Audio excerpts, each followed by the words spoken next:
Well, welcome everybody to A Reason for Hope, and it's a little bit of a different format than you're probably used to if you're following us on our internet connection. We are live in our sanctuary here because we are here today with a very special guest. Ronnie Simone is going to be joining us for the next hour, and we want to let you know that if you have questions about what's going on in Israel, we consider him to be an incredibly wonderful source as far as really being able to perhaps dig deeper into the Word of God by giving the insight that he brings as probably one of the most noted and recognized tour guides working in Israel today. We've had the privilege of being on a couple of tours with Ronnie, and we've still remained friends, which has been a tremendous blessing.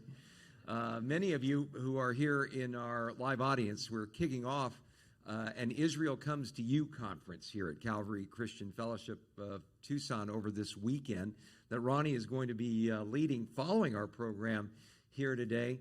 Really excited to dig into all of this. But just a little of Ronnie's background. I'll share it so that he's not embarrassed about it all.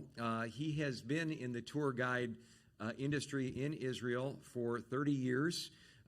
He has been a regular visitor in church conferences all around the world, but especially here in the United States. He has also had quite a ongoing relationship with those involved with Calvary Chapel, including some tours that he has done with Pastor Chuck Smith when he used to lead those tours in Israel. He holds the rank of lieutenant colonel in the IDF reserves, and so he brings that military experience and expertise to our conversation here today. He has published a number of books. One of my favorites is Give Us a King, The Rise and Fall of the Hebrew Kingdoms, which he treats from a historian's point of view. And I found it very, very helpful in my study, particularly of that era. Ronnie's books are going to be available for you if you're here at the conference to be able to be a part of it. In 2011, he was voted by the Israeli Ministry of Tourism as the most distinguished guide of that particular year. He's been on television, radio, and now he joins with us here today and for this weekend. Ronnie, we are really blessed to have you here with us today. Thank you, Pastor. Thank you for having me on the show. This is 6 years old, 36 years in the tourist industry. Yeah. Okay. Well, you need to update your material, See? I think. Yeah, I'm sorry. This is a little out of it. But who's counting, right? Exactly. Yeah. Many more years to come. Yeah, and we've shared with you before, and if you are a member, regular attender here at Calvary Christian Fellowship of Tucson, you know I bend your ear about this regularly, that going to Israel really is a life-changing experience. You hear the hype of people talking up certain experiences and programs they have gone through.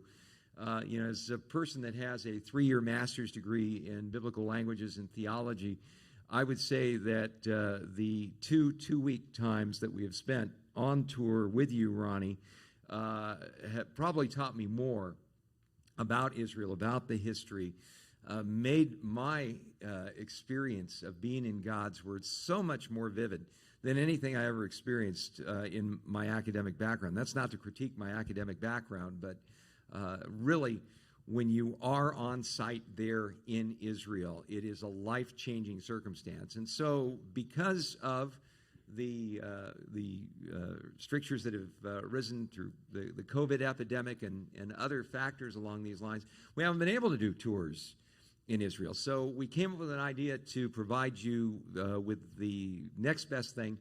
And so we've called this conference Israel Comes to You. And Ronnie is going to be sharing with us during this time. It's not something you can just sort of show up for. We've limited the amount of people that can be a part of all of this, but we are really looking forward to this. And we wanted to share with our Reason for Hope audience some of the insights that you're going to bring here, Ronnie.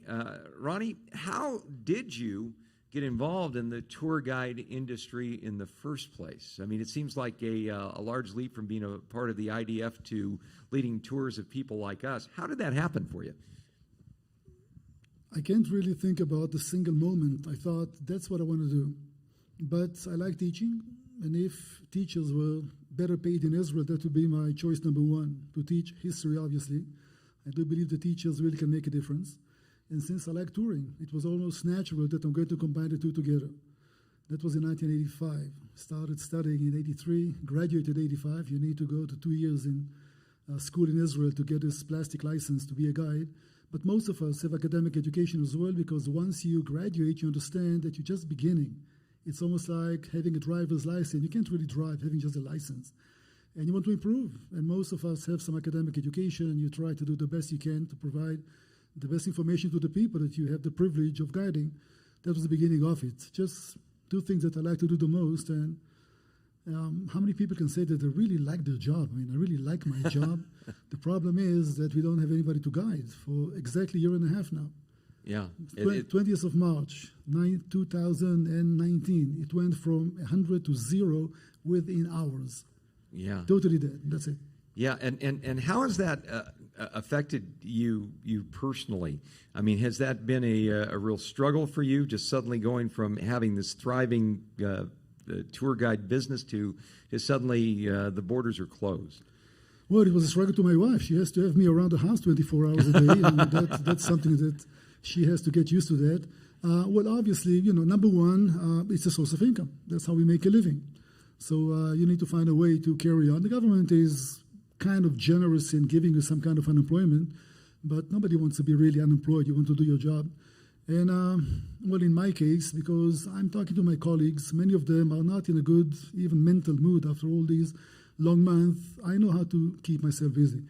So I do my filming, my studies, writing, exploring. There's always something to do, so I don't have boring moments. But as an industry, 24 billion shekels, let me translate that to dollars. I don't have a clue how to do that. It's about a $10 billion industry, wow. Which is quite a lot. And it doesn't look like it's a priority for the government right now to start recovering. Because there's a way to do that. It just has to be a matter of priority. Somebody has to decide that's what you want to do. And it looks like even if they want to, it will take a long time because most groups simply cancel, and that's understandable. My calendar was full, and everybody was supposed to come in November, December, canceled already. So we're waiting now for February to see. And if we have another little tiny variant or anything, that it won't happen either. So this uncertainty that you don't know when it's going to recover, that would be something that many people, many of my colleagues, just they find other jobs. Yeah, and so for someone here looking at wanting to go on an actual tour of Israel, it's almost impossible to plan. Even if you want to, you cannot. In fact, last week, they started a new kind of, call it a pilot. If anybody or group between 5 to 30 people that come from one church, one flight, people that know one another, and are vaccinated, but the vaccine is less than 5 months, they got a shot less than 5 months before arrival, and it can be Pfizer or Moderna, will qualify. Let's say that you have about 100 groups waiting. The suitcases are packed. They just want to come over. The way it works, the travel agents in Israel have to give a list of their clients to the Board of Tourism, and the Board of Tourism is limiting how many groups you want to have in the country at the same time. It's like lottery. So even if you want to go, and they told you that you are in the lottery, if your name doesn't come out of the hat, you're not coming. So who is going to be the crazy people to wait on the suitcase? So people have lives. They can't just wait for the right.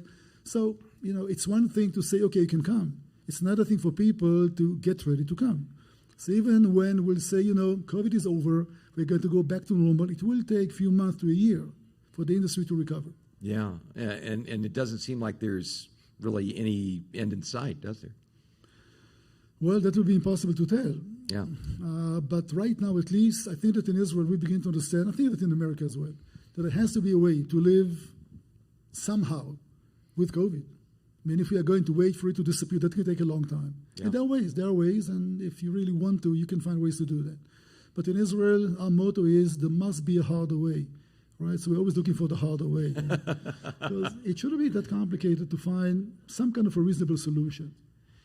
So speaking of hard ways, let's talk a little bit about some of your experiences as a tour guide. And you've had quite a bit of experiences with Calvary Chapel and Calvary Chapel pastors and so forth. What, in your experience, is the most difficult part of being a tour guide, shepherding along a group like us coming from outside the country?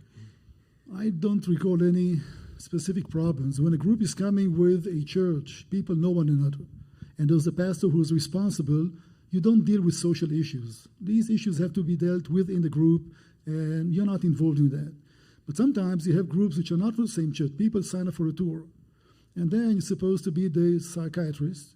You're supposed to be the bodyguard. You need to know how to fix the cell phones and cameras back in the old days, and they expect you to be kind of a nanny.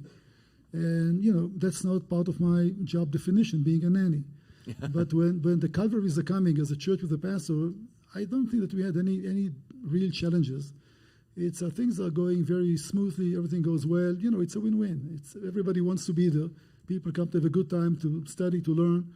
And all we have to do is just to do what we do. And I cannot recall in many years of guiding that I had kind of a conflict of some kind that somebody said, we cannot carry on like that, and I want you to leave, or I don't want to stay with the group.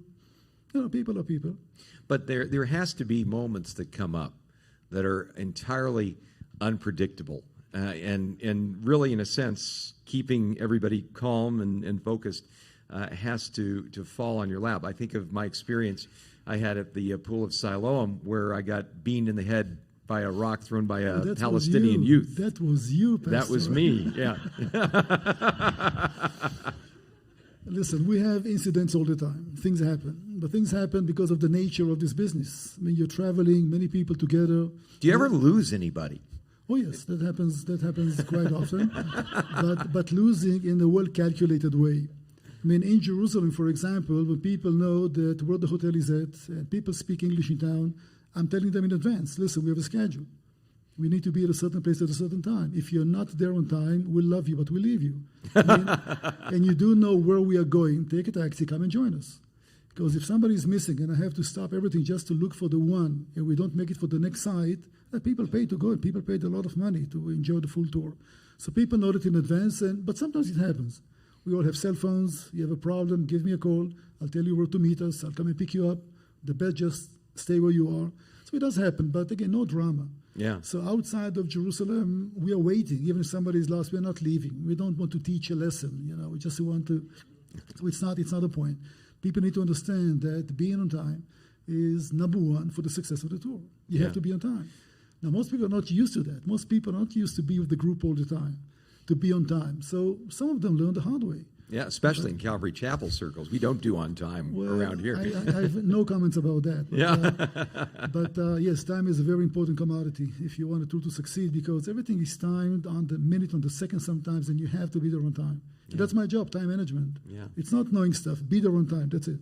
Yeah, and now you've had an ongoing relationship with Calvary Chapel-oriented groups. That is correct. And even some of the tours that were led by Pastor Chuck Smith. Uh-huh. Can you share with us maybe an encounter or two you had with Pastor Chuck that left an impression on you? Pastor Chuck used to come every year leading a group of 5 to 10 buses. Costa Mesa mostly, but others would join as well. And interestingly enough, many Calvaries tried to be in the country at the same time, knowing that he was there. So when the group was going from place to place, suddenly we realized that we are surrounded by other groups. Happened to be there coincidentally because Pastor Chuck was there. So technically the group was maybe 10 buses, but at every given moment we had satellites that were kind of orbiting around us because of him. Unlike many other pastors that I had the privilege to know, Pastor Chuck did not drive his own limo behind the group. He was with the people on the bus, accessible to everybody. And he wasn't a young man even back then. I mean, I guess I knew him for 20 years or so. Well, he died when? About 10 years ago? Something like that. 2013. Right? Yeah. And every year until his last years, I guess. Very nice individual, very pleasant. The teachings were great, and people always enjoyed to be with him. But, just to make yourself accessible and to be nice to everybody. And everybody wants to have breakfast with Pastor Chuck. And somehow we made it. Everybody had breakfast with Pastor Chuck. So I have only fun memories from his personality and, of course, the teachings that he used to have. Yeah, now, you've been doing this for 36 years. Do you ever find it becoming rote or boring, or here I am at this place again, I'm going to just be downloading the same information? No. How do you keep things fresh? Well, it's not me. It's the people that I'm guiding. You know, I have the ability, and again, this is one of the privileges because I get to see my country through the people that see it for the first time. And when they are excited, I'm excited. So it's a privilege because many people, Israelis, others as well, you take everything for granted. You drive along the road, big deal, it was always there. No, it wasn't. Somebody had to work really hard for the cotton to grow, and somebody had to drain the swamps for the fields to be so beautiful and green. And for me, you know, big deal. It was always there. No, it's not. It is a big deal. And when people come and they view everything from a biblical perspective, it's contagious. I mean, you can feel the excitement driving up to Jerusalem from Jericho. People never been to town. You hear about Jerusalem your whole life. And this is my home. I'm doing that twice a day. And you can hear the excitement mounting on the bus as you're climbing, almost like the pilgrims in the days of Jesus, walking up the mountains of Judea. You can see the city, not before your feet are standing on the Mount of Olives, because the city is down below you. But you can feel the excitement mounting on the bus. And then the first sight of Jerusalem, music is playing. We play a song when we enter the holy city. People are in tears. You can't just be indifferent and say, okay, just another road to Jerusalem. So for me, that's a blessing. I can fall in love in my country time after time after time, not because of myself, because of the reaction I can see from people. Yeah. I was driving down to the plains of Armageddon one day. It was September. Cotton is about to be picked. And the pastor was excited. Stop the bus. I thought something happened. I thought, what happened, Pastor? Look at the valley. I said, okay, Cotton. No, stop the bus. And he takes me to Psalm 51, that I shall be white, your sins will be whiter than snow, and points to the cotton, like snow and sins. I would never think about it like that. But again, to be able to listen to these responses, that's what keeps me really motivated. Yeah, and there really is. The first time I went, they always say that you have to watch out even for what they call Jerusalem syndrome. Yeah. Well, I mean, some people actually lose their minds when they... I've seen it twice, and it's a very unpleasant sight. Yeah, it's a medical syndrome, defined in medical books. And you may not be totally sane before coming. But the example, the impression of the city and the excitement, and if you don't take your medication, because the twice that happened on my groups, it was people that had to take medications. Now you have to check if they brought it with them, but you can't tell if they took them. And again, they ended up in hospitals, and it was a long recovery before they were able to be on a plane to go back home once again. Yeah, but this has been going on for a long time, though. I mean, people have that overwhelming experience. Yeah. And I remember when I went, I was just my first tour. I stood around like slack-jawed. I was just seeing these sites, that I had read about, I'd seen pictures of, obviously, but actually being there. And I thought the second time I would probably be able to be a little less in awe, but it wasn't that way at all. Well, I hear it from so many people that the first time is so overwhelming. The first time you're so captivated by what you see that you don't really have the time or the ability to understand the details or to remember them. And you get so much information. It's really information overload. That would be the mode of everybody. We just do our jobs. But people need time to process it, need time to really be affected by that. So many people will say, listen, we're going to come back again. Now we know what is it that we want to focus on. And they can be more picky, so they can make their own tour. And they can choose that this site was not that important, but the other one, we would like to stay twice as long. Now, you cannot do that. In a private tour, you can, but when you have a schedule, you need to stay with the schedule. And you can't ask people, would you like to stay for another hour? It doesn't work like that. Yeah. But some people would like to. So the second time, they can be more picky to know what to focus on. But the second time should be a little easier to process, maybe. The first time, I can fully understand that. Yeah. You just get all this information, and it's, it can be too much of excitement. Now, even in the seminar that we're putting on over this weekend, we're going to be getting a lot of information in a very short time. Somebody taped me one of the tours, and he said, just the important stuff, 10 days together, 70 hours. Wow. That's 7 hours a day. I wish they would pay me by the word, all right? That's 7 hours a day, just the important stuff. I don't even notice how much, but there's a lot to share. And, in the afternoons, people are so tired. There's no point because everybody sleeps on the bus. So you try to push in all the information in the morning, not to miss anything because there's a lot to share. And Yeah. Well, fantastic. Peter, are we getting any questions off our internet connection? We do. We have one. So someone wants to know your thoughts on the Abraham Accords. So maybe just if you could recap what those are and your just perspective on them. politics, huh? Yeah. Well, you are an IDF lieutenant colonel. Yeah, well, I'm not sure how relevant is that. It's just to relate to the question, I have to say that when you see what happens in the Middle East today, not being selfish in that regard, speaking from the Israeli perspective, sometimes you want to open Charles Dickens' book, A Tale of Two Cities, that begins, it was the best of times, it was the worst of times. When you look at the position of Israel politically in the Middle East, better than ever before. We are good friends with Egypt. Jordan is an ally, maybe Saudi Arabia, the Abraham Accords. It looks like the fault line of the Middle East ancient conflict that used to be Israel on one side and all the Arabs as a monolith on the other side. That's no longer the case. We have some allies on the other side. Not because they like us all of a sudden, because everybody understands that the ultimate enemy of the whole region is Iran. Now, when you go to the Arab Emirates, they're right behind the Gulf, the Persian Gulf is Iran. I mean, they understand the pressure. They understand that they have a major problem. And, maybe the enemy of enemy is my friend, not even sure. But what can be wrong about it? But this is a great, I would say, improvement in Israel's condition. People speak about the economy. People speak about opportunities. I would say that we are very close now, and I would not be too surprised. I don't have any inside information, all right? That one blessing that we have is that we can be that close now to Iranian territory. Same with Azerbaijan. We are good friends of Azerbaijan because of two main reasons. We buy most of our petrol from them. It's a Muslim country, but borders with Iran, which means if we need to gather any kind of intelligence, we can do that in many ways. But to have presence of Israelis, secret, non-secret, right on the border with Iran, that gives you a big advantage. Now, right across from the Arab Emirates is Bandar Abbas, the largest harbor of Iran. I mean, the Revolutionary Guards have the main bases, and about a year ago, somebody hacked the whole system. We never took responsibility, all right? And the whole, no, we didn't. Yeah. But the whole harbor was shut down, which was an enormous damage to the economy.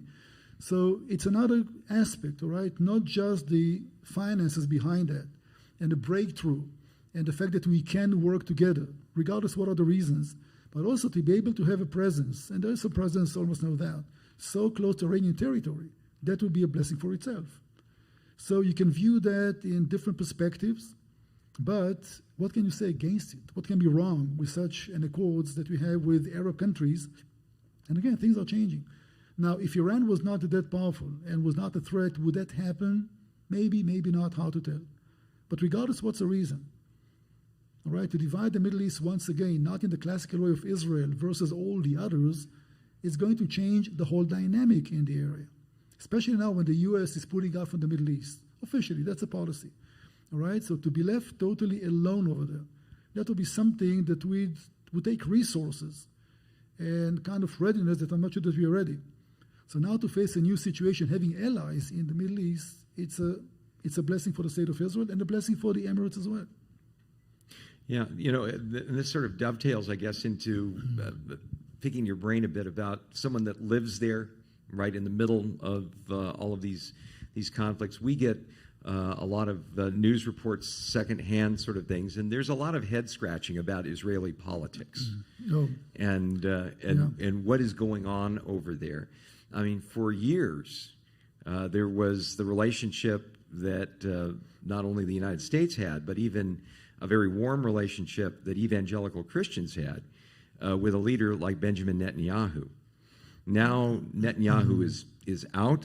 Naftali Bennett is the prime minister. He stirred up things quite a bit at the UN earlier this week. Tell us a little bit about this whole process of what's going on and Does the average Israeli look at this change of government after years, decades, more than a decade or so, of having the stability of having one prime minister? Now you've got a whole new government in there. Are people nervous about that, or how do they feel? That's a question that, you know what they say about the Jewish people. Where you find two Jews, you'll find at least three opinions. You can see that in our politics, but you need to understand, Pastor, that Israel is a democracy and the only one in the region. But when you look at the founding fathers of the state, they did not come from great democracies. They came from Poland, they came from Russia. Most Israelis today, second generation, come from Arab countries. So to make a decision, we want to be a democracy, is easier to make the decision than to make it happen. And therefore, we had to learn how the system works. And with all the loopholes in the system, all things considered, it is working. But the system is different than in America. So I think that what we saw in the last 2 years, that we had 4 campaigns, and 4 times we had to go to the ballots and try to choose a government. Some people will see it as a weakness. I see it as a strength. Because with all the problems, the system did not collapse. It was very easy for such a system, which was not very stable, to say, you know what, it doesn't work, we need to start from scratches. But the system did survive. And if it survived, it will be more resilient than we have expected. Now, basically, people are voting. People are voting. And in Israel, the vote rate will be between 65 to 70%. It used to be much higher. And again, everybody has a say, and every few months, a few years, you go and you choose your government. But the way that it works is that if you're over 21 years of age, you can be elected as a member of the Knesset, right? And you can vote from the age of 18 to the parliament. And you have a list of parties to choose from. And you're voting for a party. Now, the chairman of the party that won most of the votes in the election day is called by the president, who is just he's not a political character. The president is a symbolic figure. He's the head of state officially, but he doesn't have any political power. So he's the one that calls the leader of the biggest party and gives him a mission to form a government in 28 days. Well, before that, he's consulting with all the other leaders, checking with them who they think has better chances to form a government, and based on the other leaders' recommendation, he summons somebody, says, listen, you have 28 days now, try to form a government. Now, in the House, you only have one House, Knesset, 120 members. You need to have 60 plus 1. If that man was able to form a coalition and have 61 members, you have a government. And if he didn't, he's called to the president once again and given 14 days for the job. And if not, either elections once again, or the president can call the leaders and say, listen, this one had failed. Do you think that somebody else has a chance to form? And if they say yes, he has a better chance, 28 days once again. That can happen in 2 cycles. If nothing worse, elections once again. Right? So again, it's bizarre because the prime minister now, Bennett, is a leader of a party of 6 members. That's it. 6 members. So he's not representing the people. But based on the composition and based on 4 elections in 2 years and based on political chaos, the budget we didn't have a budget for almost 2 years, things are not working. So the issue for the first time ever in the elections was a personal issue. It was yes, Netanyahu, no, Netanyahu. It was not about politics. It was not about any profound issue that the state is facing. It was about an individual. And people just felt it was time for a change. Yeah. And again, people had spoken. I know that in this country, Netanyahu was highly appreciated. And for a reason, he was a very prominent leader for a while. Some people thought that, 12 years holding that office, it's a little too much. And he is indicted by the general attorney in 3 different cases of fraud and bribery, etc. And, so many people thought that maybe it's about time to have another government. And they just celebrated the first 100 days. All right, they didn't have a day of grace, but it's working. It's working. So you say it's working at this point, but when you talk about a parliamentary form of government, more like the model of Great Britain than our model, it reminds me of the old saying: you don't want to find out how the sausage gets made. You just kind of want to eat it.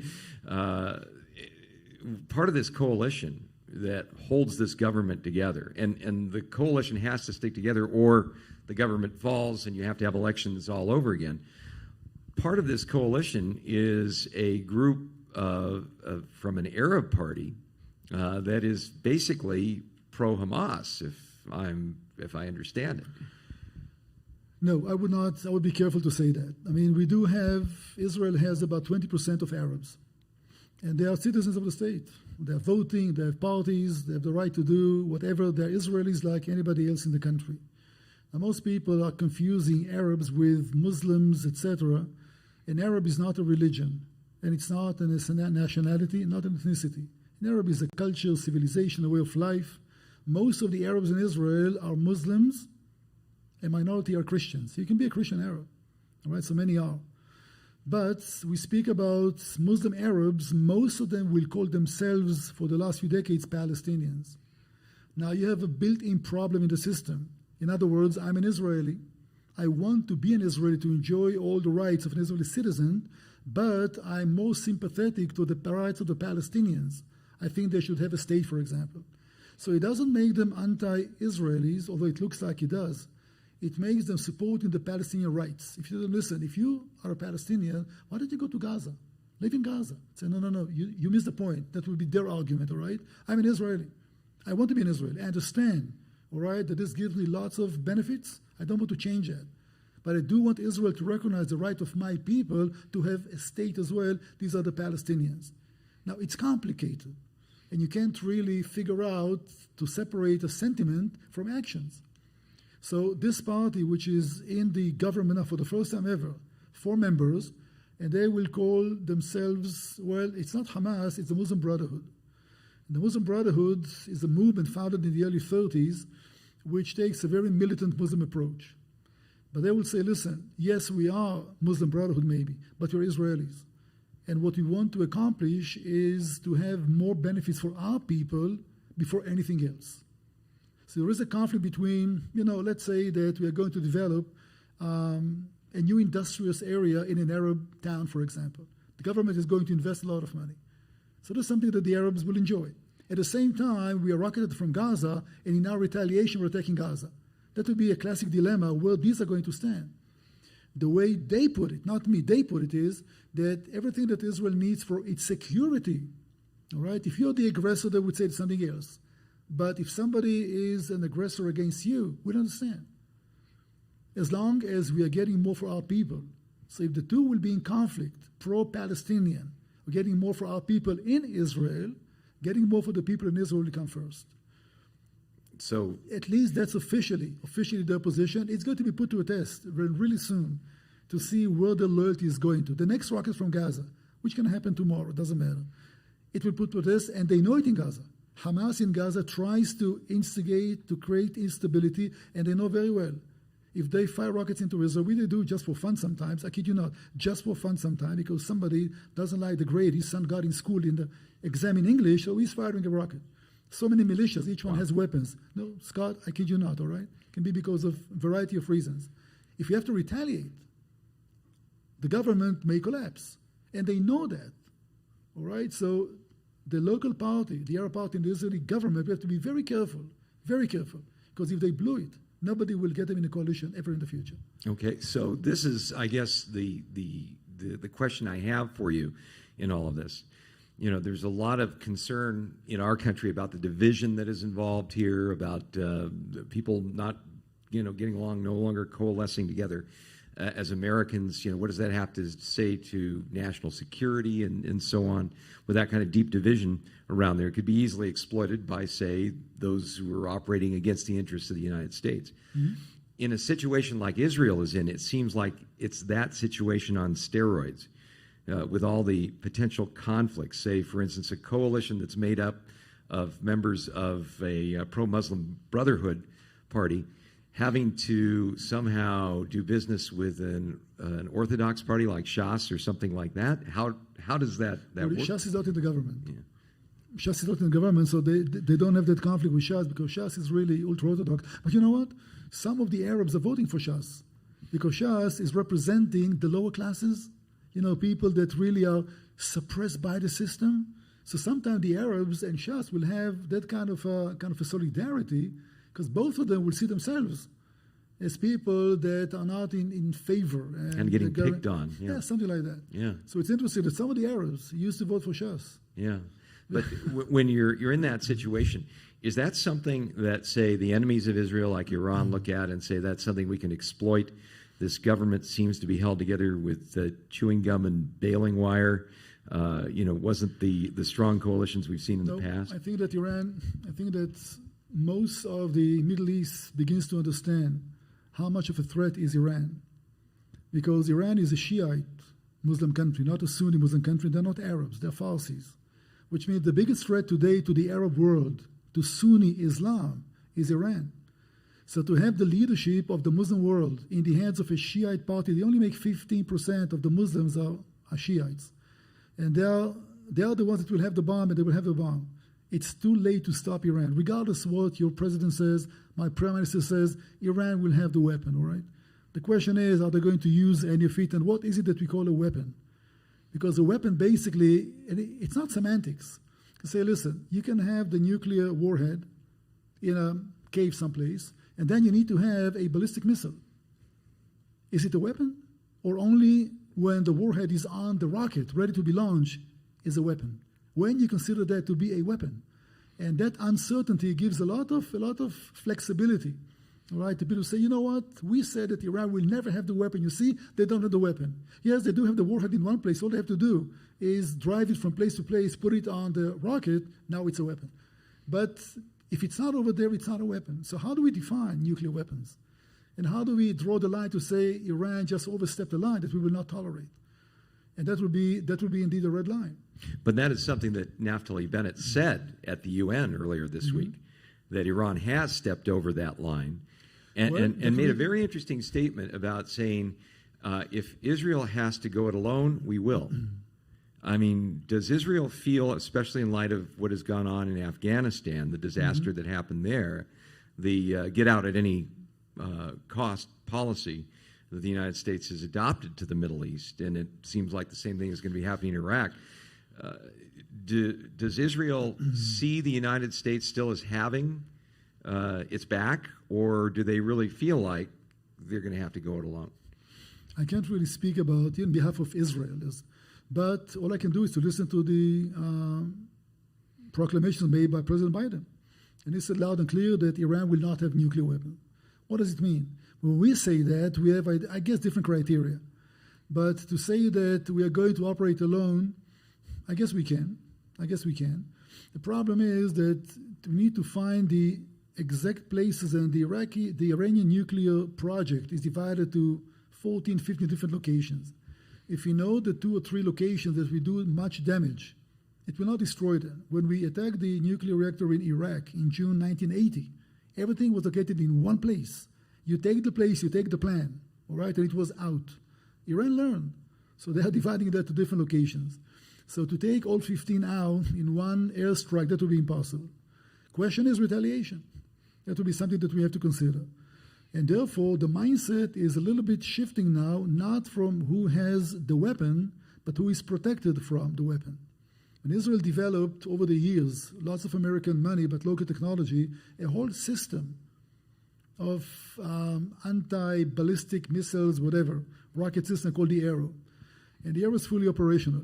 It can detect, it can intercept rockets in the outer space, and that can do that with 99% of success. What about the 1% that they don't guarantee? Yeah. I mean, if somebody really totally loses it in Iran, and they press the red button, all right, and a missile is flying at Israel, and let's say, and this is a question of philosophy, not even a question of military, let's say that they did, and we intercepted it, no damage was done, but Iran had launched a nuclear weapon against Israel. Do we have the right to retaliate with what we never admitted, knowing that Iran is not protected and hundreds of thousands will be killed? Do we have the right to do that, yes or no? It's impossible to answer the question. Until it actually happens. Yeah. But it may. So the question should be not that much who will have the weapon, but who is protected from the weapon. And Israel is protected. The others are not. So the amount of what you're saying is the amount of technology they have, the anti-missile systems and so forth, gives Israel the sense of confidence that they can go it alone, independent of what the United States does in the future. Again, nobody will say that in these words, all right? It's not because we have the way to protect ourselves, we're going to take it easy. No. The approach is very aggressive. We will not allow Iran to use nuclear weapons. That's the statement. How are we going to do that? I'm not sure. I don't know. I guess, but if you make such a statement, you have to be able to back it up. Because this is such a strong statement that if somebody is going to put it to a test and we are not capable, that will damage Israel's image, not just around the world, but in the Middle East. And this is a luxury we cannot afford ourselves. So maybe we have the way to do that. Maybe, as I said, I'm not connected to anything, never was. So I have no inside information. Live in a certain place, and I have my views and maybe a little more knowledgeable than many of the others. But besides that, it's a statement that you have to have a way to back it up. Because Yeah. Any other questions on the internet here, Peter, or one that you might have? I have a small one for you. So I have a very interesting one on the internet that I'm going to save for later. But it's that interesting. Yeah, it's that interesting. And but my personal question is about, you mentioned the U.S. pulling out of Afghanistan. Does Israel feel increasingly alone in the Middle East as a result of that action? No, I don't think so. I guess today, again, boots on the ground is not the only way to accomplish strategic accomplishments. Technology is helping, and you can do that without really having boots on the ground. And the decision made to pull out, it's an American decision. I have no comments about it. Again, it's something that Israel doesn't have officially a say. The question is commitment. And presidents come and go. As long as this country, the American people, most of them are supporting the state of Israel, all right, as a fellow democracy, as a center of Judeo-Christian principles, whatever may be the reason, all right, regardless who is the president. Presidents are, the country is more than just a president, and they come and go. I don't think that we really feel alone. I know that we have that massive support. Maybe we lost some over the last few years, but we did not notice that we really need to maybe invest more exposure, right, of Israel to a new generation in America. People don't know enough about what happens in the country. And you see, for somebody like myself, it will be very hard to get an invitation to speak in a state university, for example. In many places, they just don't want to hear the Israeli perspective, all right? And it's a battle that we're going to lose. And with a lot of Jewish people in the American academia, lots of intellectuals and lots of students, you don't hear a voice for Israel in the American universities, in the state universities. And that may be a problem. This was a story about Berkeley a few years ago about the ISIS flag. Remember that? It was, Well, that's just an example. So that's where we're supposed to focus, because the young generation is growing, and this generation are going to be the leaders of tomorrow. And it looks like that Israel doesn't have enough influence or enough voice among that generation.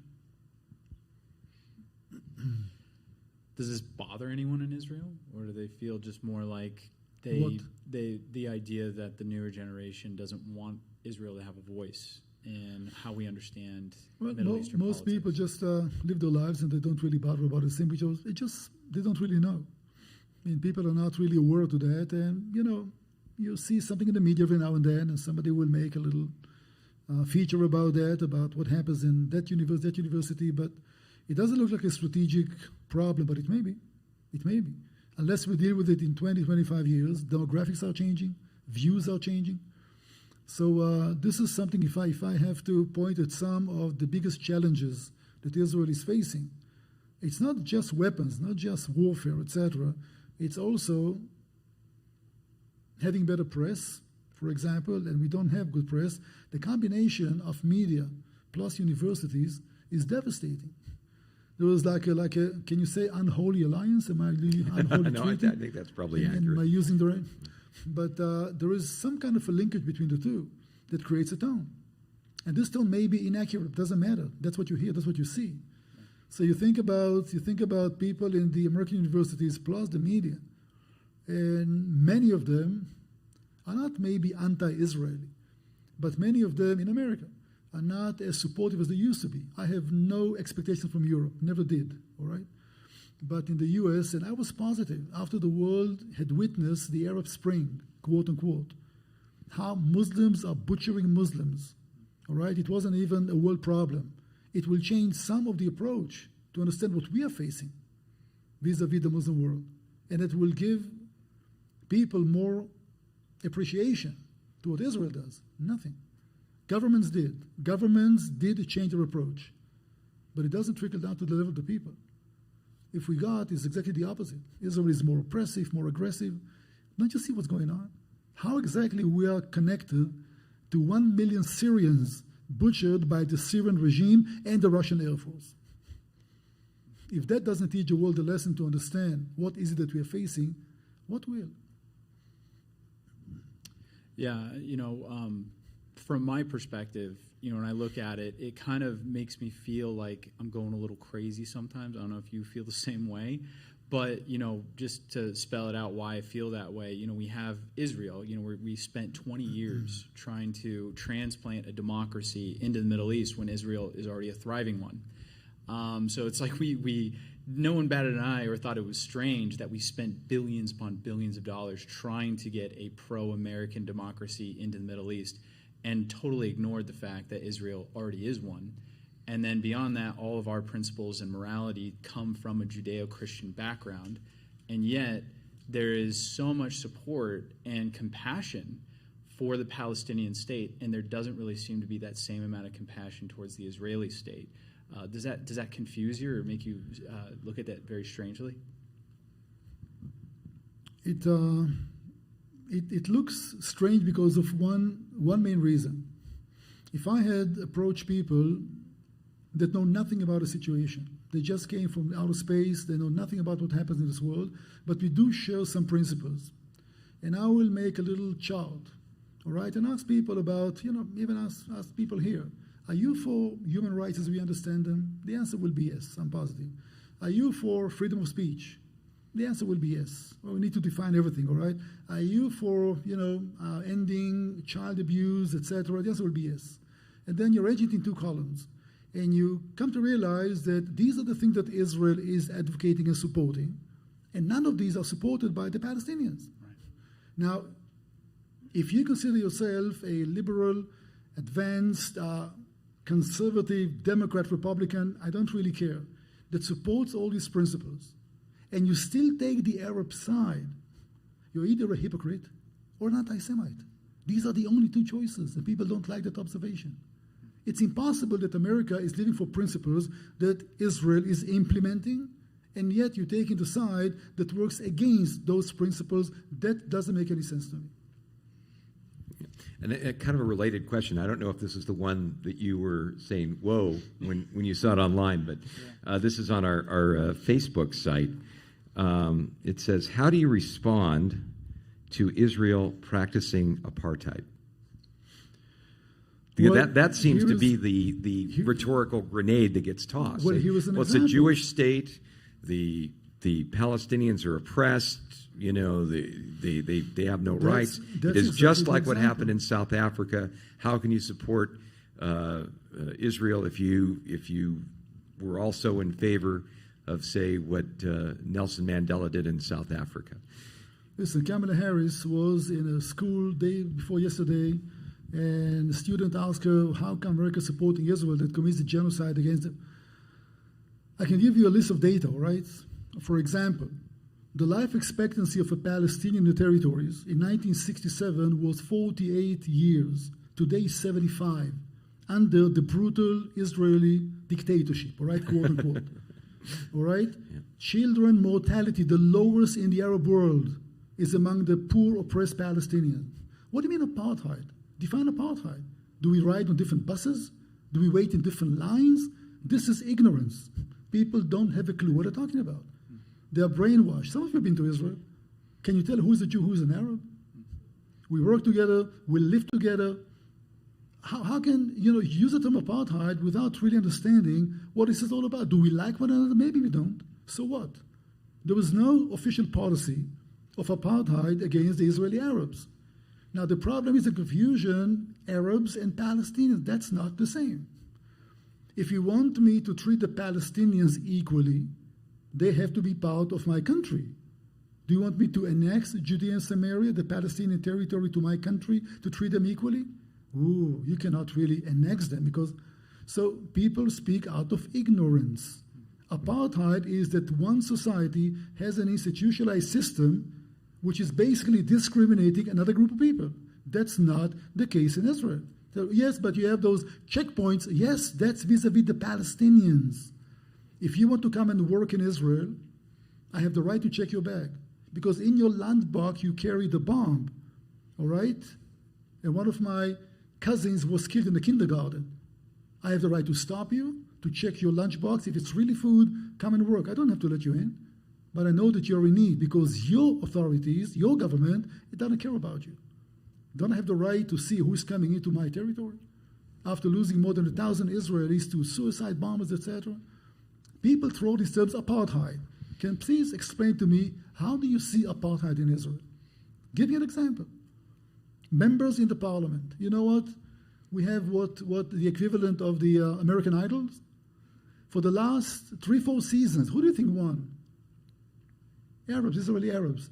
We have a group, we have another plan that, chefs, people that like to cook, the Strand. I'm just giving an example. These are part of the Israeli society. There's no apartheid in any way. President Carter wrote the book. Shame on him, I'm sorry to say, right? Yeah. Israel equals apartheid. Shame on him because he knows better. Then he said, I wanted the title to be provocative. Oh, you've got a good job being provocative. Yeah. All right? Yeah. Explain to me. Provoking violence. Yeah, exactly. Exactly. Yeah. What does it mean, apartheid? And where do you see apartheid in Israel? Give me one example. I can give you 1,000, the opposite. So people do not know Israeli Arabs from Palestinians. Palestinians are the enemy, period. Sorry. They chose to be in that position, not me. Yeah, I think that when you're talking about that, a lot of people in the United States, we have this very interesting and twisted or torqued view, where I heard one person put it this way. They said, racism is power plus oppression. So in other words, from our perspective, from a lot of Americans' perspective, you cannot be racist unless you have power. And if there is a power dynamic where someone has less power than the other person, it's always the fault of the person that has the power. It's never the fault of the person who has less. So it sounds like what you're saying is that the people in power, if you want to call the Israeli government the powerful ones in this situation, are doing everything they can to give the supposedly oppressed people a leg up, but they're rejecting it out of a hatred for you. Again, that will be vis-a-vis the Palestinians. Right. Israeli, people throw those terms apartheid. I really need one example. What do you mean? People speak about genocide. Well, if there is genocide, how come the numbers of Palestinians are increasing all the time? How come the the standard of living is the highest among all the Arabs in the region, except for the Arab Emirates, are the Israeli Palestinians? When we took Judea and Samaria from the Jordanians, there was not a single hospital or university. Now they have 11 universities under the oppressive power called Israel. Yeah. Just people don't give you an example. Well, let me ask you another question, which has really got to be difficult for an Israeli to deal with. How do you, in good faith, then, negotiate a peace settlement with someone like Mahmoud Abbas, who has overstayed his term limit by, 11, 12 years now, and is basically in a position where he has to say, no, Fatah is not compromising with Israel. We want to destroy the Jews just as much as you do over here, Hamas, because he realizes that if he doesn't take that position, he's going to get thrown out of, well, not just thrown out of office, he's probably not going to survive. How does Israel then look at the pressure that's being put on by the world to sit down and negotiate with someone whose opening bid is, we want you dead? Well, I don't think that we have that much pressure anymore. Again, the Arab Spring did few things. Today, I think that the world understands that if we speak about the Palestinian state, it won't happen in the next decade, 2 decades. Right now, it's off the table. Because when people speak about the Palestinians, you don't speak about one people. They are divided to two main groups. Hamas is ruling Gaza after a brutal civil war. All right, and the PLO is ruling the West Bank. So you want to talk to the Palestinians, who represents them? If you want to talk to Mahmoud Abbas, he's the chairman of the PLO, but Hamas says we are not part of the PLO. You have no authority over us. So how many states you want? 3-state solution? 2 for the Palestinians, 1 for Israel. Gaza will be Hamas. Now, you can deal with Abu Mazen, with the PLO, because the PLO, by definition, is a national group, not a religious one. The Palestine Liberation Organization focuses on Palestinians as a political group, as a nationality. Hamas in Gaza speaks about religion. And if you read the charter of Hamas from 1988, November, they give you very clearly what they want to do. Then we're not going to talk to Israel. Israel has no right to exist. We're not negotiating. The only solution is Israel should be erased from the surface of the planet. How do you talk to such people?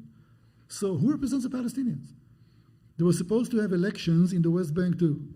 They're supposed to have elections at least 5 or 6 times now. They're not going to have them. Because in open elections in the West Bank, Hamas will win the West Bank as well.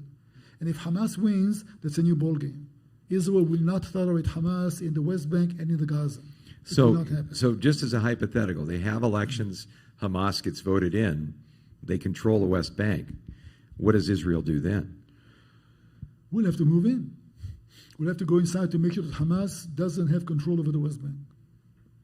We have no other options.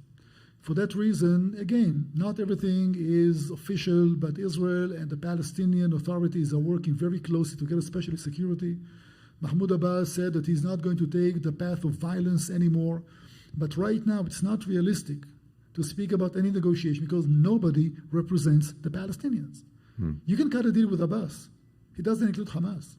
So what are we going to talk about? Yeah. They're going to talk to a leader that cannot deliver anything. And right now, in the Israeli composition of government, we cannot deliver either. Yeah. Right now, it's a dead end. Wow. Something will have to happen. Yeah. That's something maybe people of Gaza maybe will rise up against Hamas, who's making their lives miserable. I mean, the Gazans are miserable. Not everybody is a terrorist on the Palestinian side. All right? But if that stays as it is now, it's going to be like that for many years to come. Well, fascinating conversation. Ronnie Simone, again, you're going to be doing your seminar here. You have the Galilee Academy, GalileeAcademy.com. Look that up. You can get some terrific insight into what's going on in Israel there. Thanks so much for being with us on the broadcast today.